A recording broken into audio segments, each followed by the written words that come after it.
Bonjour tout le monde et bienvenue dans ce nouveau décryptage. Allez, on plonge directement dans le vif du sujet.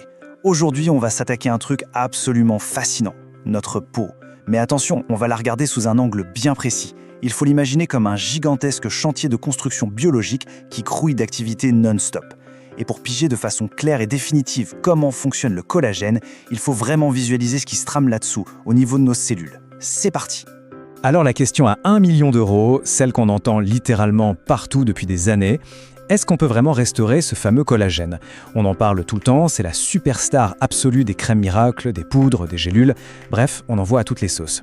Mais si on gratte un peu sous le vernis du marketing, qu'est-ce qui marche pour de vrai, scientifiquement parlant? Eh bien c'est exactement ce qu'on va voir au cours de cette exploration, avec des données tangibles et sans aucun blabla. Au programme de notre petite visite de chantier aujourd'hui, on commence par l'armature de la peau, ensuite on verra les démolisseurs, puis le rôle des cosmétiques, on passera aux compléments alimentaires, on visitera l'usine de production interne et on finira par le bouclier protecteur. Première étape de notre analyse, l'armature de la peau. Il faut savoir que le collagène, ce sont vraiment les piliers porteurs de notre peau. C'est tout simplement la protéine la plus abondante de tout le corps humain. C'est l'échafaudrage qui fait tenir tout le bâtiment debout. Sans ces piliers, l'édifice s'affaisse inévitablement. Et là, il y a une réalité biologique assez dingue à prendre en compte. 1%, dès l'âge de 25 ans, bam, la production naturelle de ces piliers chute d'environ 1% chaque année. C'est silencieux, mais c'est constant. Et au moment de la ménopause, cette chute s'accélère d'un coup. Le résultat, on le connaît tous. Perte d'élasticité, la peau qui se relâche et hop, les rides apparaissent. L'armature s'affaiblit tout simplement de l'intérieur. On passe à la deuxième étape, les démolisseurs du collagène. Parce que oui, le temps qui passe n'est pas le seul coupable, ce serait trop simple. Il y a de vraies menaces extérieures, une espèce d'équipe de démolition ultra entraînée qui attaque la structure. On y trouve les 3 pires ennemis de la peau, les fameux rayons ultraviolets du soleil, le tabac et une alimentation bourrée de sucre. Et attention, c'est crucial de comprendre un truc ici. Ces éléments ne font pas que freiner la production de collagène. Non, ils viennent littéralement casser, détruire les fibres qui sont déjà là. C'est un vrai sabotage de chantier. Et ça illustre brillamment un phénomène biologique fondamental dont on entend souvent parler, la glycation. Pour faire simple, imaginons que le sucre en excès dans le sang vienne se coller directement sur les fibres de collagène. C'est exactement comme de la rouille corrosive sur des piliers en métal. La structure de base qui était super souple va se cristalliser, devenir hyper rigide et craque. Elle finit par se briser. Donc pour le dire clairement, le sucre fait littéralement rouiller les échafaudages de notre peau. Ce qui nous amène à notre troisième point, les cosmétiques et plus précisément les messagers cellulaires. Face à ce saccage permanent, les soins qu'on applique sur la peau agissent un peu comme des architectes qu'on envoie sur le site de construction. D'un côté, on a le rétinol, un dérivé de la vitamine A. Lui, c'est le grand chef de chantier. Il donne des ordres clairs et directs aux fibroblastes, qui sont nos ouvriers de la peau. Et il leur dit de fabriquer de nouvelles fibres. De l'autre côté, on a la vitamine C. Elle, c'est le mortier, tout simplement indispensable. Sans elle, le corps est incapable de stabiliser le nouveau collagène. En plus, elle sert de premier bouclier contre les UV. Donc la petite astuce de pro qu'on retrouve partout, c'est la vitamine C le matin pour protéger le chantier et le rétinol le soir pour lancer les gros travaux de réparation nocturne. Et pour creuser un peu plus ces mécanismes, décortiquons l'action des peptides en 3 étapes simples. Les peptides, ce sont des petits messagers vraiment malins. Étape 1, ils imitent à la perfection la dégradation du collagène.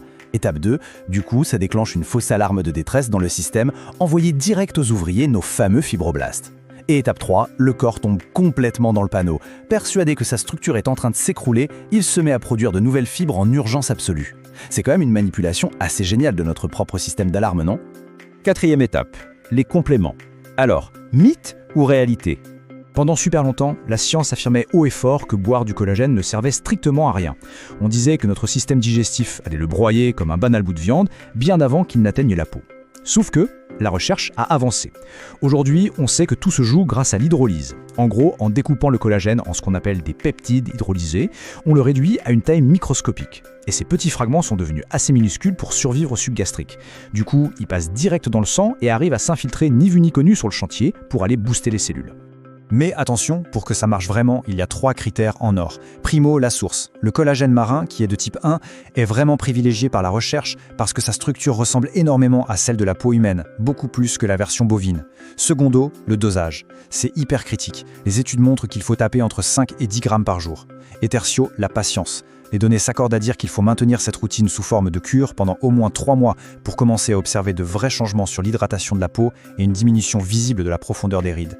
On attaque maintenant la 5e partie, l'usine de production interne. Bah oui, parce qu'on a beau avoir les meilleurs messagers pour donner les ordres, s'il n'y a pas de briques, le chantier n'avance pas. L'usine de notre corps a des besoins très précis pour fabriquer ces piliers. D'abord, le zinc et le cuivre. Eux, ce sont les ouvriers spécialisés. Ce sont eux qui agissent physiquement pour lier les fibres de collagène entre elles et créer une armature béton. Ensuite, il faut absolument fournir des matières premières de très haute qualité, comme des œufs, du poisson ou des légumineuses. C'est ça qui apporte les briques de base absolues, c'est-à-dire les acides aminés essentiels comme la proline et la glycine. Sans ça, zéro construction possible. Et nous voici à la 6e et dernière étape, le bouclier protecteur final.